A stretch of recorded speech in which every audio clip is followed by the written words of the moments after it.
This is King Echo, the king of Manu people, the spiritual leader of Ambazonia. Welcome to the mind of King Echo. The African Union is demanding for an apology from President Trump, the president of the free world, the most powerful president in the world. I'm surprised to see the African Union to demand for an apology. Africans are all over the world. Some in India, Asia, Europe, you name it, United States, and so forth. But when blacks in India, Africans who are in India, the country India, are being beaten up by Indians to death, many Africans are being killed in Asian countries or Arab countries. Where were you, African Union? Did you speak up for those people who were killed? No, you didn't.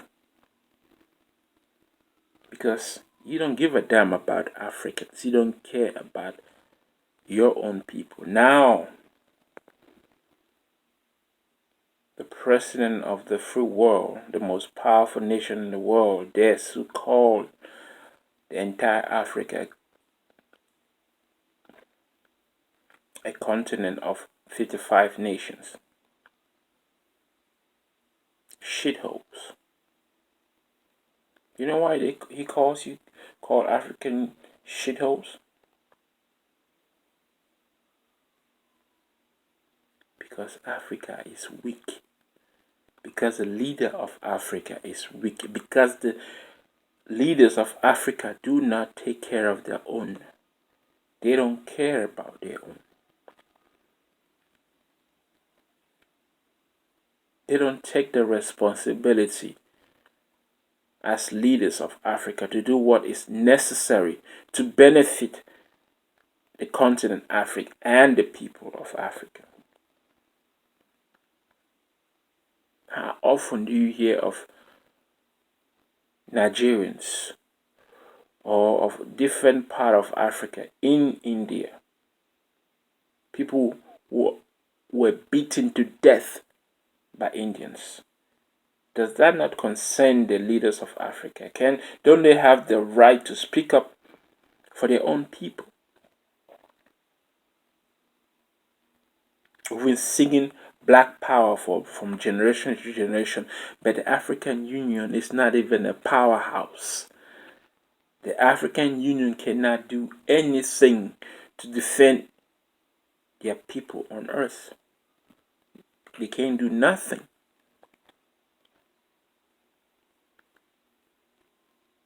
A couple of years ago, Gaddafi, the great Gaddafi, who I respect, tried to do something.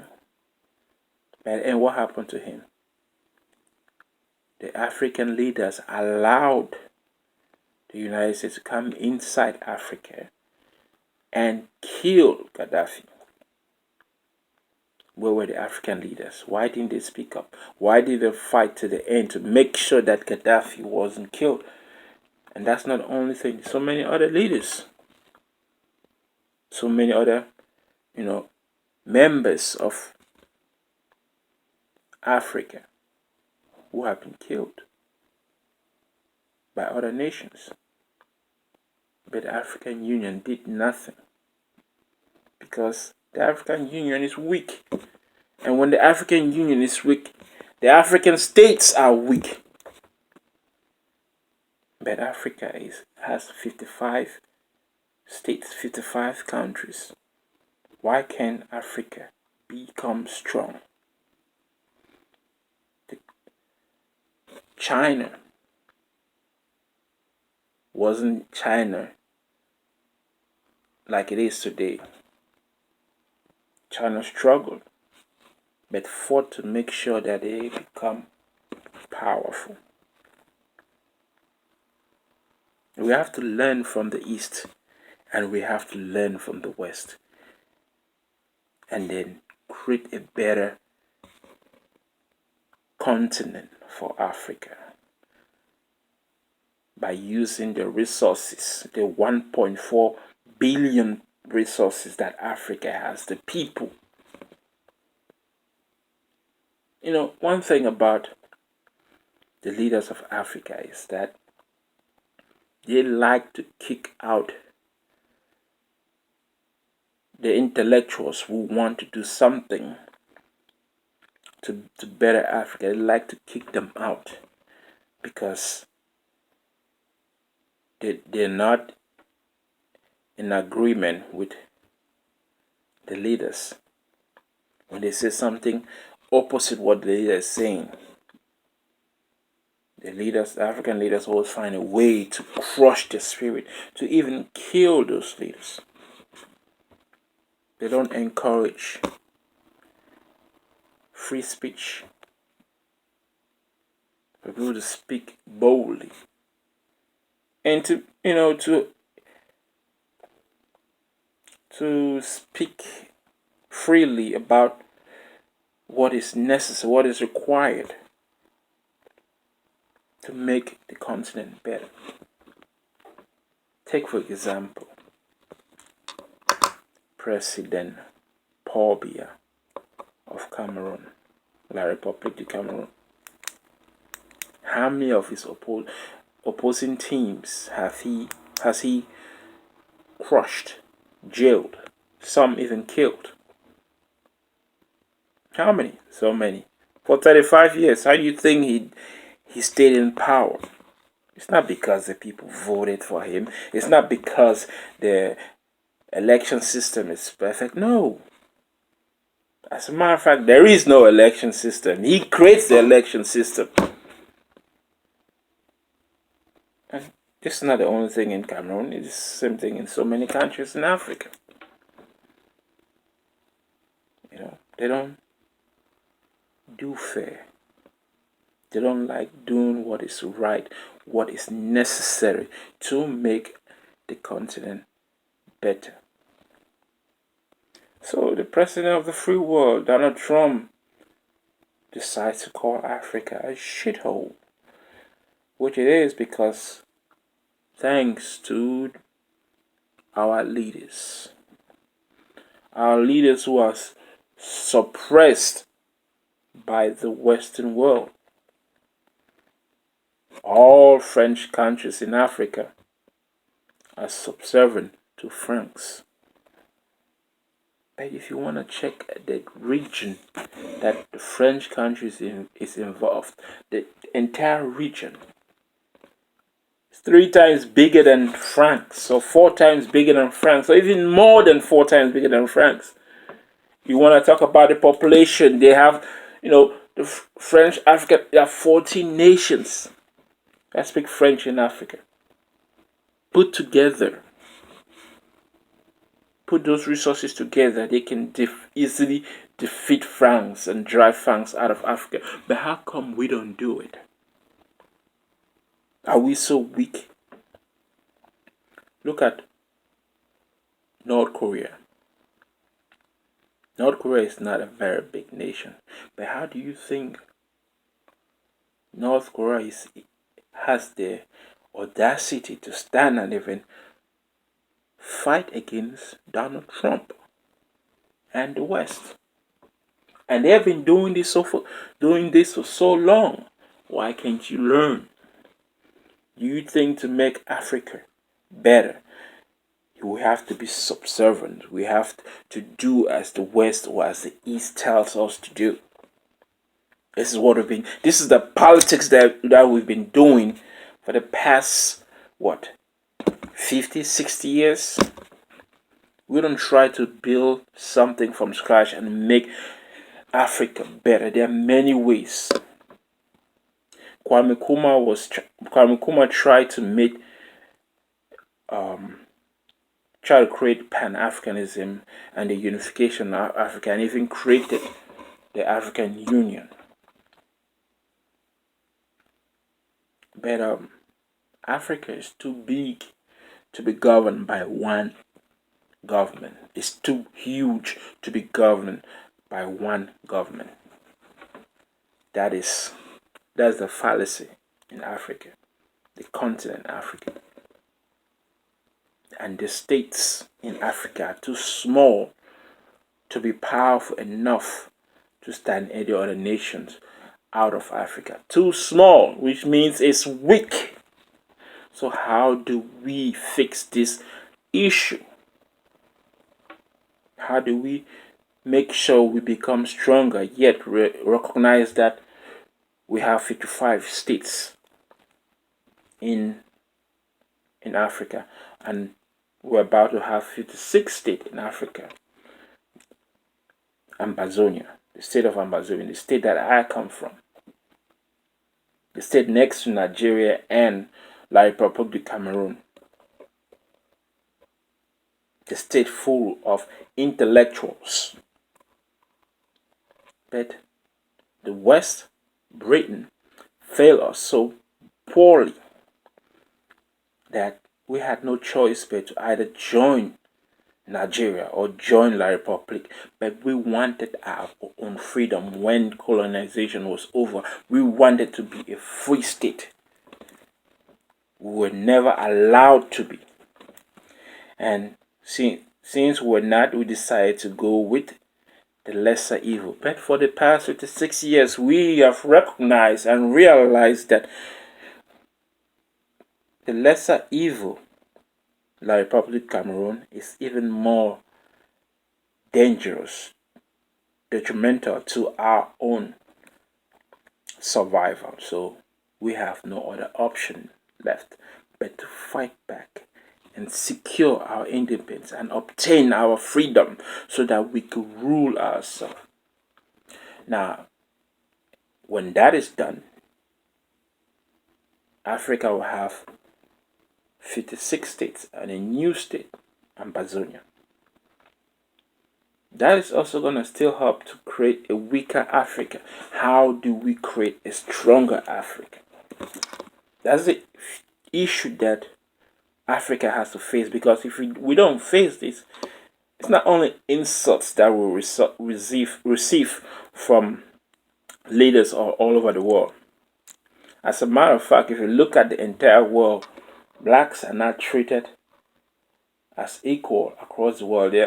Blacks are looked down on by other nations in Asia and in the West.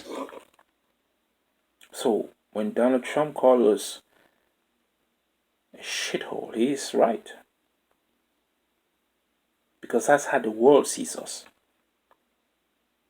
Not just blacks in Africa, even the blacks in the United States go through turmoil. How often do you hear the police killing blacks, including children? How often? You think by him calling Africa a shithole, that doesn't represent the blacks in the United States as well? It does. Because America is a racist nation. People don't want to accept it, but that's just the truth. And it's not just America, it's Europe, it's Asia, it's the Arab nations. How do they look at Africans? How do they treat Africans? Do they treat African leaders as equal? You've been part of the international community of leaders. How do they treat you? You know, they don't treat you fairly. They don't treat you as equals. So for President Trump calling Africa a shithole, he's just stating what is actually going on. How the European countries treat blacks in Europe, in Africa, how whites in South Africa treat blacks. There's no difference. It's the same thing. It's what is going on.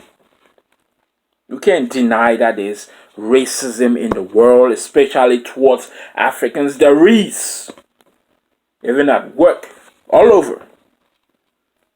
So don't think Donald Trump calling Africa a shithole only reflects on the people. It also reflects on the leadership that Africa gives. And to suggest a solution that can make Africa better is to create stronger alliances in the region of Africa. Create stronger alliances, because the thing about African leadership is that they have so much ego that they don't want to be, they want to be the only one seen. When they become president, they want to be the only one talked about. They want to be recognized as the most powerful person in their respective countries, which is why many African leaders, when they become president, they want to stick for so long. They want to have the second term.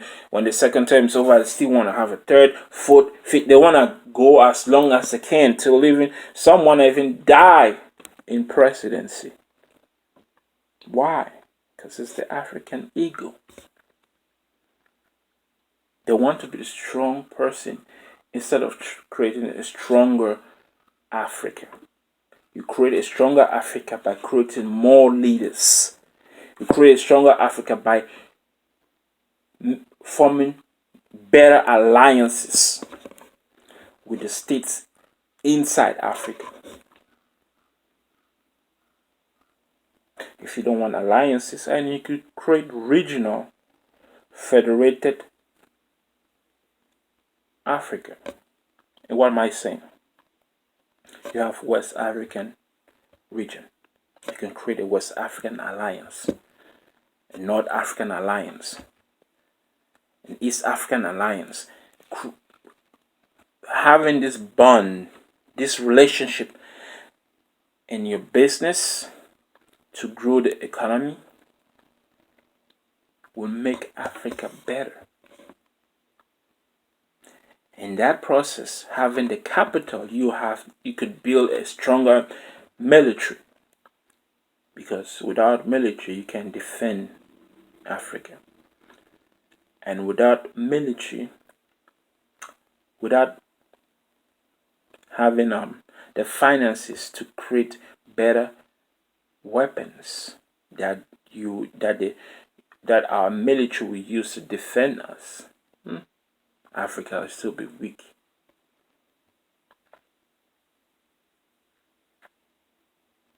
We have a long way to go. So the insult shithole is actually helping in having a discussion about the future, or the possible future of Africa. So Donald Trump, in my opinion, Donald Trump calling Africa a shithole is actually a good thing. Why? So many discussions are going on because of that statement. Because of that, you could talk about the racism in the United States. President Trump is the president of the United States, and he's making racist remarks. But those racist remarks are coming from the people of the United States. That's how the people treat others. I mean, if there wasn't racism, his statement would be nothing. I mean, seriously, if there was no racism, the statement would mean nothing. But because there is racism, so many whites would think of themselves as superior beings to blacks, are happy about the statement and continue the growth of racism. This is the world we live in. Blacks are considered inferior because, hey, that's how they see us. But we will have to make them understand that we are not inferior. And in doing so, the 1.4 billion Africans must rise and stand together, or else we will perish in this God-forsaken world. This is King Echu, the King of Manu, spiritual leader of Ambazonia. Ambazonia must rise, and I see how the soldiers of Ambalana destroying and killing those fools they call themselves La Republic. This war will not end until we obtain our independence.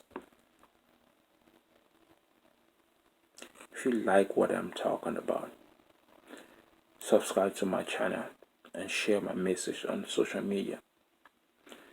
Till next time, later.